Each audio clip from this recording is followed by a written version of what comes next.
Здраво и добродојавте во уште едно видео, каде што ова видео ќе разгледаме алтернативниот пат на активација системот на комплемент. Сега, ако сте го гледале видеото за класичниот начин на активација, во тој случај ова не би требало да биде ништо тешко. Сега, алтернативниот пат за активација е еволутивно постар и не бара присуство на антитела. Така, едноставно на некој начин спонтано се случува. Речеме дека имаме еден крвен сад, така во кој нормално имаме многу молекули од системот на комплемент, но алтернативниот започнува од C3. Така. Сега, ако има многу C3 во серумот, во тој случај делот C3, значи делот овие C3 молекули реагираат со вода. Така водата која се наоѓа околу тука. И тоа што се формира е соединение кое го бележиме како C3H2O. Сега овој видоизменет протеин, кој ќе обележам кој некој си топче, ако има дека присуство на магнезиум, а ќе има во серумот присуство на магнезиум, ќе се врзе со фактор Б. Така, значи ова не е од тие С протеини, но се нарекува, значи, фактор Б. Така, и ќе се врзе со фактор Б. Така, во присуство на магнезиум.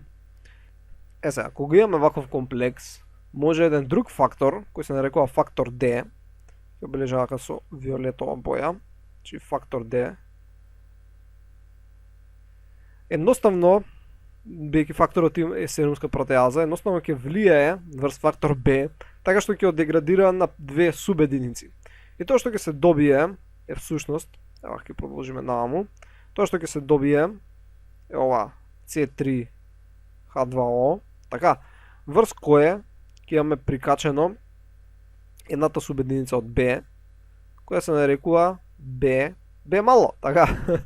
Додека оваа помалата субединица, така, значи БА, едноставно ќе се дифундира некаде на страна и ќе учествува, нели, како некој анафилотоксин. Сега, што прави овој комплекс? Овој комплекс од C3H2O со Б мало, всушност служи, односно е на некој си начин C3 конвертаза. И што прави? Ги зема овие останативни молекули на C3, нели овде како ги бележавме дека има многу, така, пример делови од C3 молекули, зема C3, и што прави? Тие подлежат под C3 конвертаза и се конвертираат во две молекули, каде што тие две молекули беа C3B и C3A. Сега на прв поглед ова е како проблем. Си викаш како вака спонтано се формираше, така се формираше C3 конвертаза и ќе го активира системот на комплементот, а немаме никаков проблем во околната среда, нема бактерии, нема инфекции. Зошто ова се случува? Така.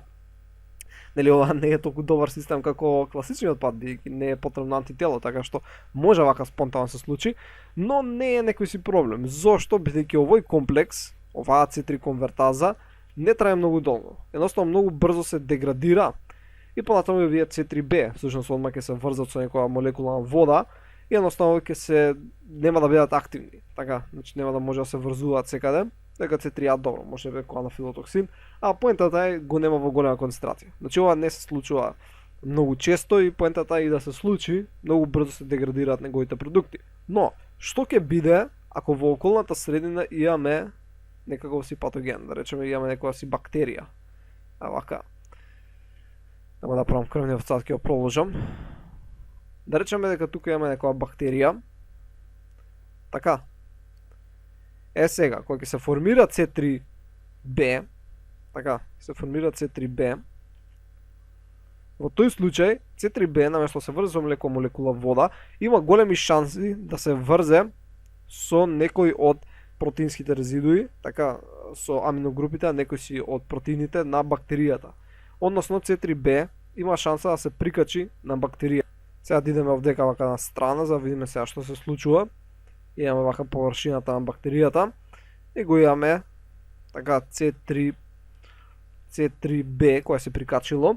И сега C3B исто така може сега на него да се прикачи фактор Б. Така, фактор Б ќе се прикачи, го имаме овдека. И сега фактор Б повторно ќе подлежи под дејство на фактор Д. Така, фактор Д, ево ќе направиме. Ќе подлежи на протеолитичката активност на фактор Б и тоа што ќе се добие се фрагменти, нели, од Б, каде што ќе се добие БА и ББ. Каде што ББ ќе си остане врзано со C3B. И односно тоа што го добиваме, вака сега ќе направам како ново. Така, тоа што го добиваме е комплекс на C3B кој е врзан со фрагментот BB, односно ако му го дајаме целото име на ова, би било C3B BB. И во овој случај сега веќе формиравме C3 конвертаза на површината на некој си патоген организам, во овој случај на некоја си бактерија.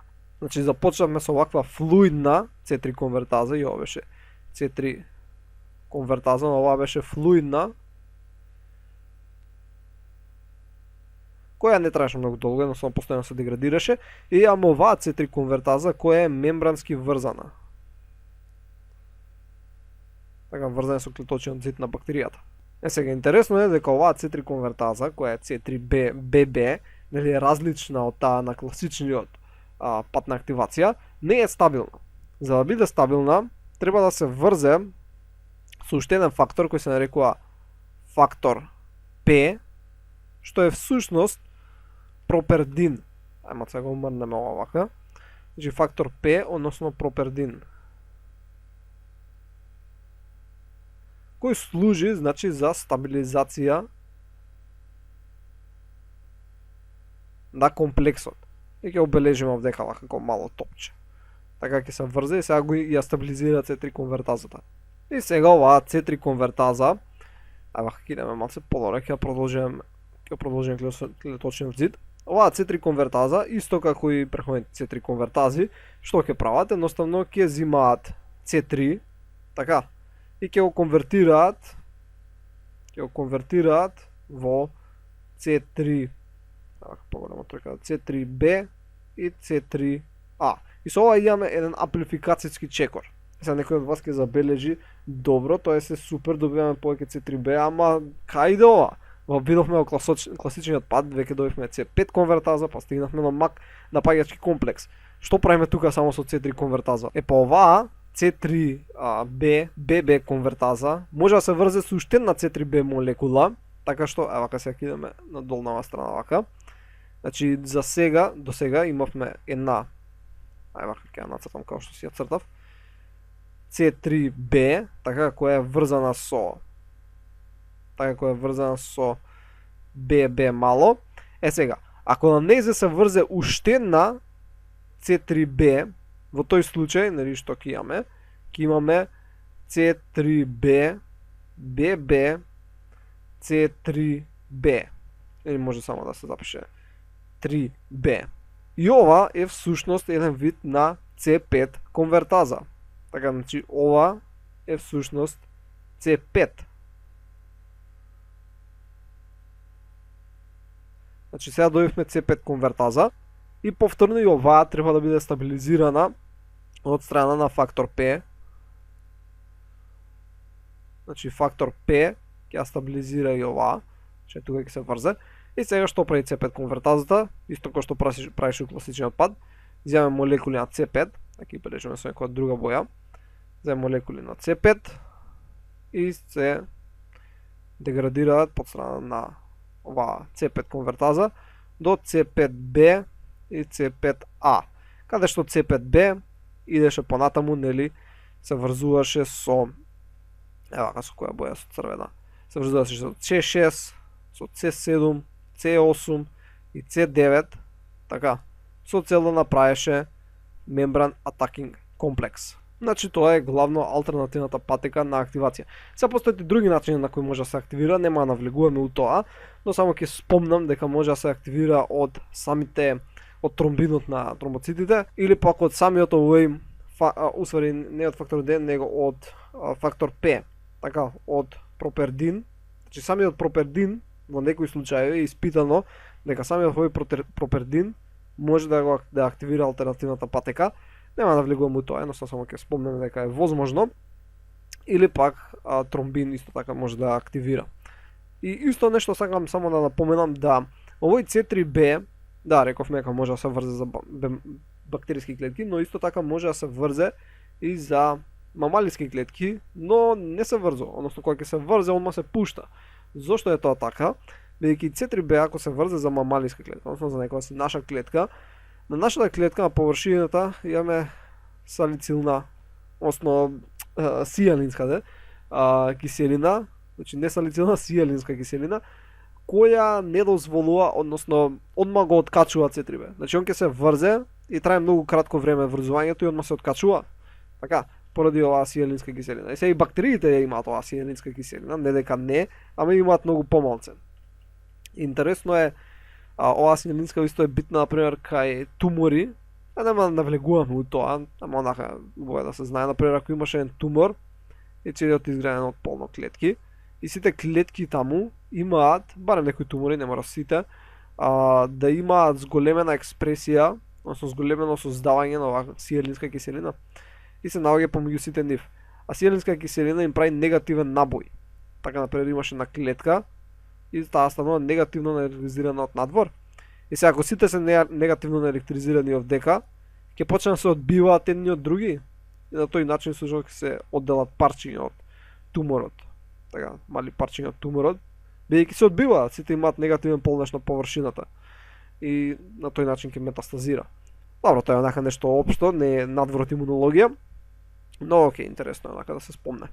Сега се надам дека видовте како е всушност алтернативната патека на активација. Вака на кратко само ќе поминеме. C3 ќе се врзе со H2O, прави C3H2O, тој се врзува со фактор B во присуство магнезиум, потоа тоа заедно со фактор D влијае така да се откачи еден дел од факторот B и добиваме само BB со C3H2O и тоа всушност е првичната C3 конвертаза, односно флуидна C3 конвертаза. Понатаму таа го конвертира C3 во C3B и C3A. Најчесто тоа се деградира многу брзо, но ако има присуство на некоја си бактерија, во тој случај C3B ќе се прикачи на нејзе и понатаму, од која ќе се прикачи C3B, на него пак се прикачува фактор B и пак се действува фактор D, така што B преминува во BB и имаме ваков фактор пропердин, фактор P, кој што го стабилизира комплексот и добиваме C3 конвертаза која е мембрански врзана, која може да прави C3B и C3A и да врши амплификација, а некои од овие C3B молекули можат исто да се врзат со таа C3 конвертаза и да направат C5 конвертаза. И C5 конвертазата е едноставно C5 ќе го претвори од C5A, C5B и ќе добиеме мембран атакинг комплекс. И тоа е се за овие, значи овдека флуидната е всушност овдека треба да стои. Така. И овдека само да видиме оваа слика кај што истото е всушност кажано, само што е вака по шематски представено како се одвива. И така. Значи тоа е првиот дел, вториот дел, флуидна фаза, мембрански врзана C3 конвертаза, флуидна C3 конвертаза, C5 конвертаза и нели после ќе иде до мембран атакинг комплекс. И тоа беше се за овие, да се надам дека научивте нешто ново и ќе се видиме во наредното видео.